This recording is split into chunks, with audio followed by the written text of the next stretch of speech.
New at 11, Dr. Ayla Stanford has officially announced her bid for U.S. Congress. Just moments ago, she said she's running to fight for Philadelphia.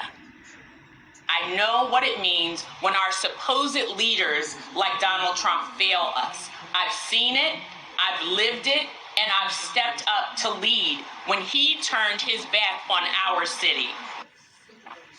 Dr. Stanford rose to prominence during the COVID-19 pandemic. She's running to replace Representative Dwight Evans, who's retiring from his seat next year. He's already thrown his support behind her. State Senator Sharif Street, along with State Representatives Morgan Cephas and Chris Robb, have already launched their campaigns for that same seat. She's running for Congress, U.S. Congress, after she sold the African-American community out for some crumbs, and they promised her a position in Congress if she was to sell her peoples out, y'all. And y'all gonna support this lady and give her y'all vote. I know y'all are, because that Jab 19 got a whole lot of people delusional. And that's a fact. And we got some facts that she didn't even know, ladies and gentlemen. This person here, y'all need to hold her accountable. Don't give her y'all vote. Hold her accountable. She was the one that sold y'all out for crumbs on the plate when it came out to taking that Jab 19. Here she is right here. And I guarantee most of you idiots are going to go out there and put your support behind this puppet that was paid crumbs to sell her peoples out. And I'll show you exactly what I'm talking about. She didn't have no evidence about those vaccines. She was propped up to sell you out so she can run for Congress. They promised her that seat if she was to sell the African-American community out in Philadelphia.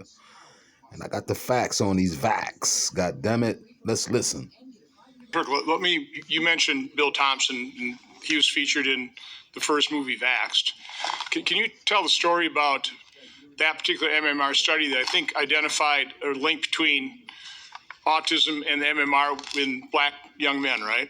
That is correct. Tell about the story about the CDC officials that gathered with their data, and was a shredder.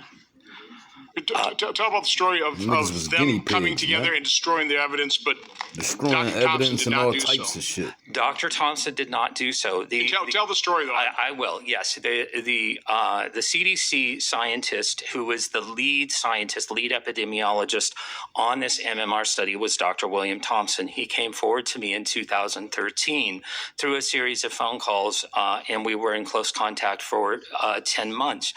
What happened was he found the African-American effect, that African-Americans were over 200% more likely, and African-American males over 300% more likely to get an autism diagnosis if they got the MMR vaccine on time versus if they were received the vaccine after 3 years of age.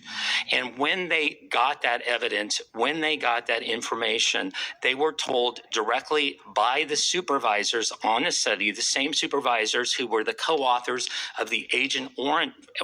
Oh, wait, go ahead and name names. Yes, Dr. Colleen Boyle and Dr. Frank DiStefano, they were ordered directly to destroy evidence and destroy federal records in violation of the Federal Records Act as amended in September of 2002. That information was destroyed.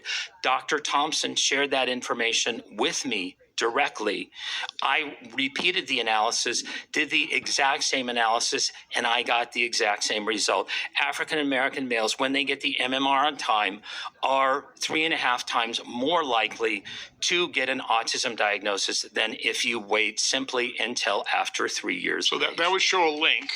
And again, I think that is correct. The important part of this story is not only that, but the fact that you had federal health agency officials destroy evidence of that fact.